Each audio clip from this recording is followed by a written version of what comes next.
A'udhu billahi minash shaitanir rajim. Bismillahir rahmanir rahim. Rabbi shrah li sadri wa yassir li amri wahlul 'uqdatam min lisani yafqahu qawli. Ikramul Muslim, rights of Muslim. Hadith of the Prophet sallallahu alaihi wasallam. Abu Musa al-Ashari radiyallahu anhu narrates that Nabi sallallahu alaihi wasallam said, "Every Muslim is enjoined to give sadaqah." He was asked, "If one has nothing?" He replied, "Then he should labor with his own hands to benefit himself and give sadaqah as well." The Sahaba asked, "If he cannot or does not work?" He said, "Then he should help the needy and the distressed person." The Sahaba asked further, "If he does not do it?" He said, "Then he should enjoin others what is good." It was said, "If he does not do it as well?" He said, "Then he should refrain from harming someone. This is also a sadaqah for him." Bukhari. Abu Huraira radiyallahu anhu narrates that Nabi sallallahu alayhi wasallam said, "A believer is a believer's mirror, and a believer is a believer's brother, who guards him against loss and protects him in all aspects in his absence." A believer is a believer's mirror, and a believer is a believer's brother, who guards him against loss and protects him in all aspects in his absence. Abu Dawud.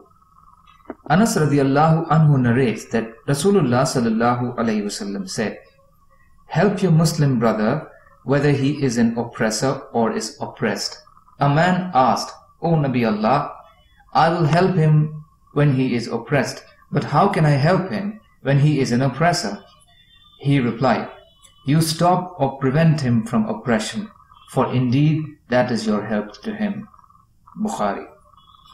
Abdullah ibn Amr radiyallahu anhuma narrates that Nabi sallallahu alayhi wasallam said, "Allah the Compassionate bestows mercy upon the merciful people. So have mercy upon the inhabitants of the earth. The one in the heaven will be merciful to you." Abu Dawud. Jabir ibn Abdullah radiyallahu anhuma narrates that Rasulullah sallallahu alayhi wasallam said, "All meetings are confidential, trusts except 3 meetings: those for the purpose of shedding blood unlawfully, or committing fornication, or grabbing others' property unjustly." Abu Dawud.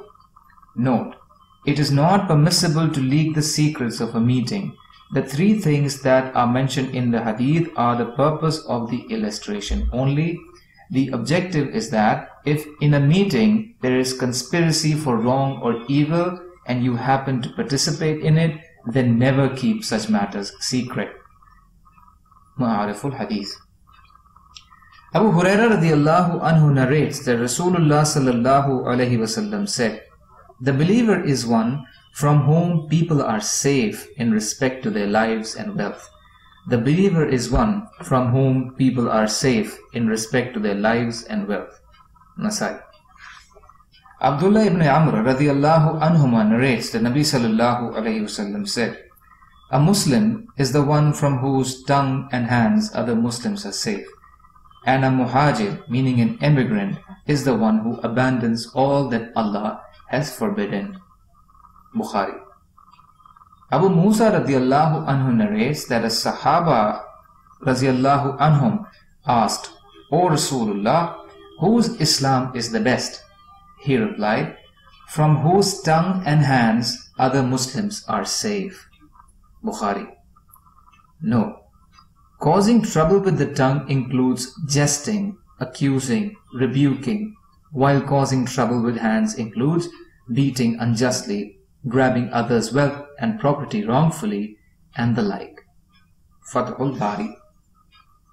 Abdullah ibn Mas'ud radiyallahu anhu narrates that Rasulullah sallallahu alayhi wasallam said, "He who helps his people in an unrighteous cause is like a camel that falls into a well and is being pulled out by its tail." Abu Dawud. Note: pulling out a camel by its tail is an exercise in futility, because a camel cannot be pulled out from a well like this. Similarly, Helping people unjustly is equally futile, for people cannot be put on the right track like this. Badlul Majhool. Jubair ibn Mut'im radiyallahu anhu narrates that Rasulullah sallallahu alayhi wasallam said, "He is not from us who calls towards asbiya. He is not from us who fights out of asbiya. And he who dies upholding asbiya." Abu Dawood. No. Asbiya means fanatical association on the basis of language, tribe, race or nation. Fusayla rahimahullah narrates, "I heard my father that he asked, O Rasulullah, is it from asbiya that a man loves his people?" He, meaning Rasulullah sallallahu alaihi wasallam, said, "No, but a man helps his people in their wrongdoing is asbiya," meaning partisanship. Musnad Ahmad. Abdullah ibn Amr radiyallahu anhuma narrates that Rasulullah sallallahu alaihi wasallam was asked, "Who is the most excellent amongst people?" He replied, "Everyone whose heart is mahmoom and tongue is truthful." The Sahaba asked, "We understand whose tongue is truthful, but what does a mahmoon heart means?" He replied, "The one who is a muttaqi, meaning fearful of Allah, is pure of heart, free of sins, and without injustice, hatred or jealousy for anyone." It's called mahmoom heart. Ibn Majah. No, a pure heart means a heart without any attachment for anyone except Allah. Mazahib Haq. Abdullah ibn Mas'ud radiyallahu anhu narrates that Rasulullah sallallahu alayhi wasallam said, "None of my Sahaba should convey to me anything wrong about anyone, for indeed I would like to come out to you with a pure heart."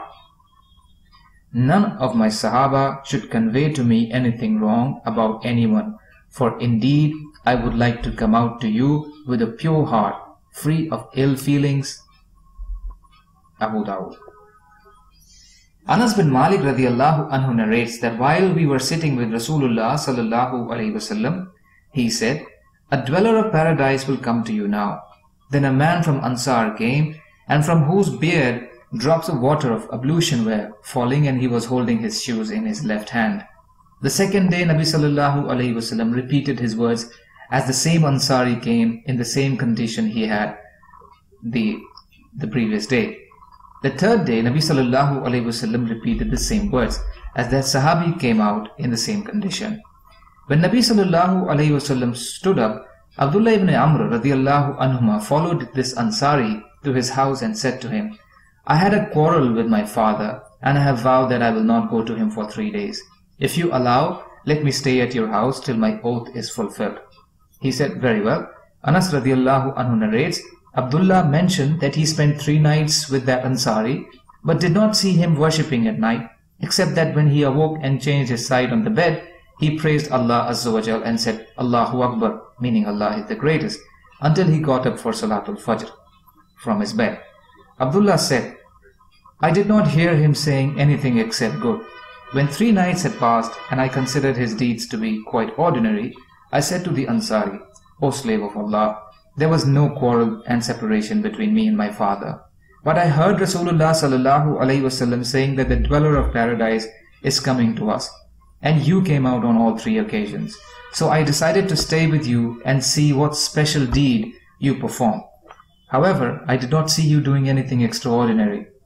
What is that deed which raised you to the rank mentioned by Rasulullah sallallahu alaihi wasallam?" The Ansari replied, "I have no deeds except that what you saw." Abdullah radiyallahu anhu said, "When I turned to go away, an Ansari called me back and said, 'I do not have any special deeds except for the ones you have seen. However, I have no ill feelings in my heart about any Muslim, and I am not jealous of anyone to whom Allah has granted a bounty.'" Abdullah radiyallahu anhu said, "This is that which has raised you to the rank, and this is that which is beyond our ability." Musnad Ahmad, Bazzar, Majma'uz Zawaid. सुब्हानल्लाहि व बिहम्दिही, सुब्हानका अल्लाहुम्मा व बिहम्दिका, अशहदु अन ला इलाहा इल्ला अंता, अस्तगफिरुका व अतूबु इलैक। सुब्हानका रब्बिल इज्जति अम्मा यसिफून व सलामुन अलल मुरसलीन वल्हम्दुलिल्लाहि रब्बिल आलमीन बिरहमतिका या अरहमर राहिमीन। ला इलाहा इल्लल्लाह मुहम्मदुर रसूलुल्लाह।